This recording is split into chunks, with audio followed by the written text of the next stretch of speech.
YouTube voiceover script. When my parents passed, they left me a modest house at the far end of a quiet cul-de-sac in northern Georgia. I wasn't planning to stay long. I had a full-time job in logistics up in Chicago, and my plan was simple: clear out the place, list it, and move on. But plans rarely survive real life. Something about that house got under my skin.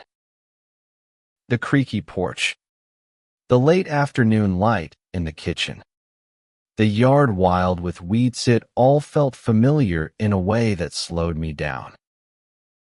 So, I started spending my mornings working remotely and my afternoons in the yard, pulling weeds, chopping ivy, and fighting back the wilderness one root at a time. I wasn't trying to make a statement, I just wanted the place to breathe again. But apparently, my neighbors thought otherwise. And one of them, her name was Judith Harris, wasn't the quiet type. Judith had lived next door for over 30 years. She had that HOA board member energy, even though our neighborhood wasn't technically under one. She appointed herself the unofficial enforcer of everything from trash bins to fence height. And on a perfectly normal Tuesday, while I was in the backyard wearing old jeans and gardening gloves, crouched in the dirt with weeds up to my elbows, I looked up to see a sheriff's cruiser rolling up. No lights, no sirens, just that slow, deliberate roll that screams, "We're here for something dumb, but we have to check it out." Two officers got out, hands on hips. One asked, "Ma'am, are you doing some excavation work on or near the property line?" I blinked. Excavation? I'm literally pulling weeds.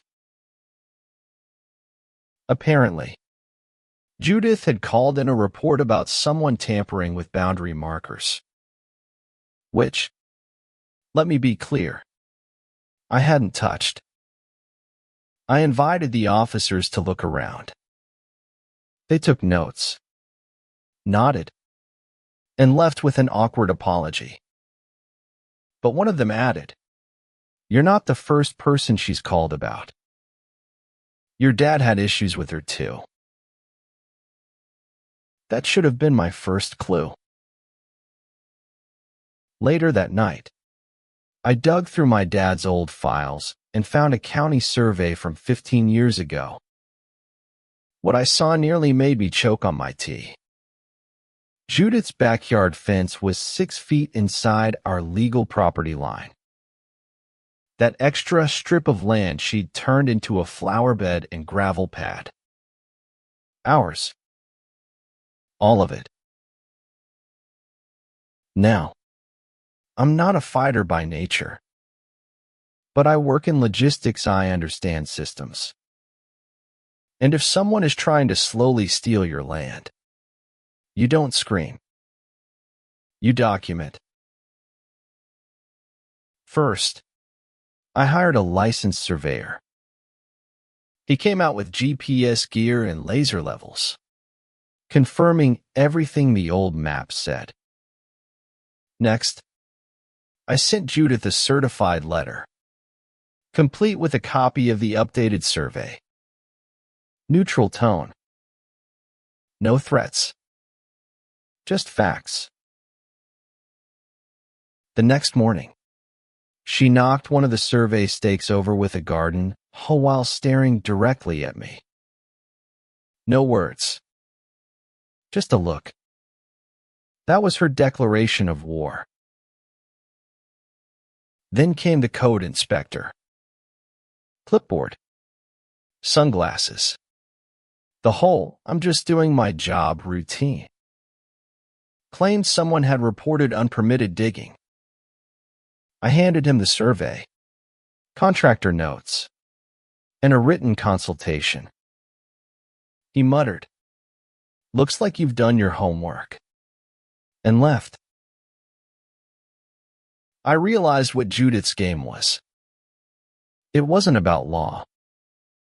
It was about pressure. Bury me in complaints. Weaponize bureaucracy. Make me tired enough to give up. But she didn't know me. So I escalated it legally. I had a drainage trench dug right along the confirmed property line. It was shallow, within code, and designed to redirect runoff. No fence.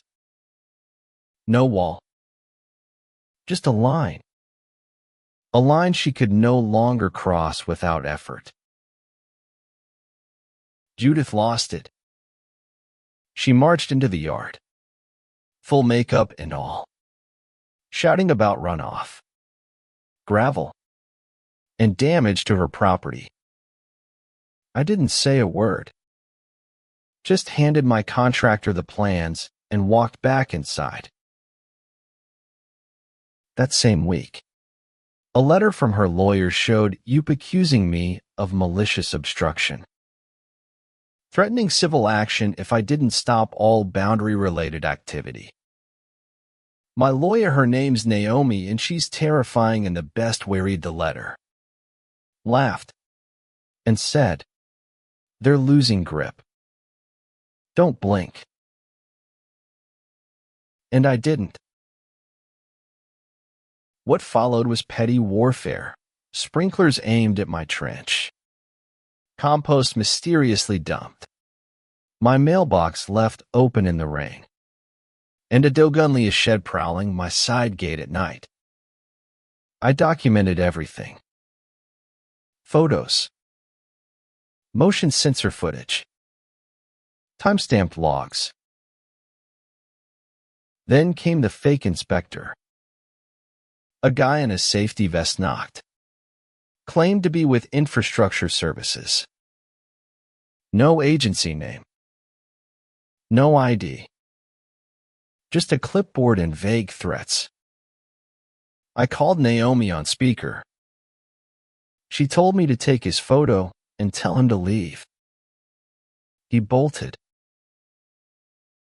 I filed a complaint with the city. No inspections had been scheduled. That's when I knew they weren't just trying to scare me off. They were testing how far they could go. So I stopped reacting and started preparing. I filed a civil suit not just against Judith, but also unnamed parties involved in trespassing and harassment. Everything was backed up.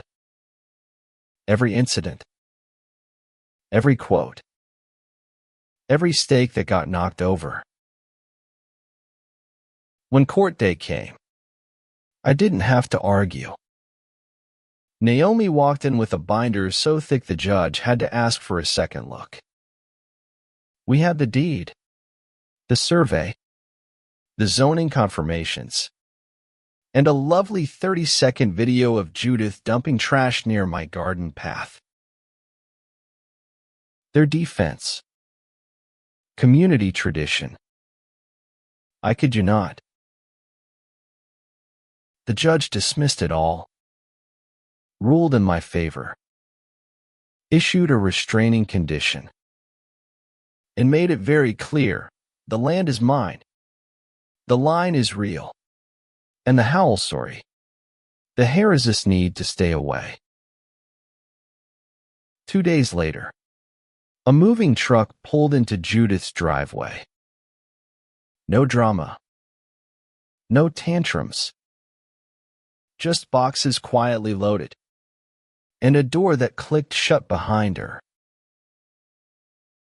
I didn't cheer. I didn't gloat. I stood in my yard, looked at the trench, and finally breathed. Today, the house is mine in every sense. Not because I inherited it, but because I fought for it. And not with fists or fury, but with facts, patience, and quiet resolve. So, what do you think? Have you ever dealt with a neighbor like this? Would you have handled it the same way or gone even further? Let me know in the comments. I want to hear your take on HOA drama, property lines, and how far you'd go to defend what's yours.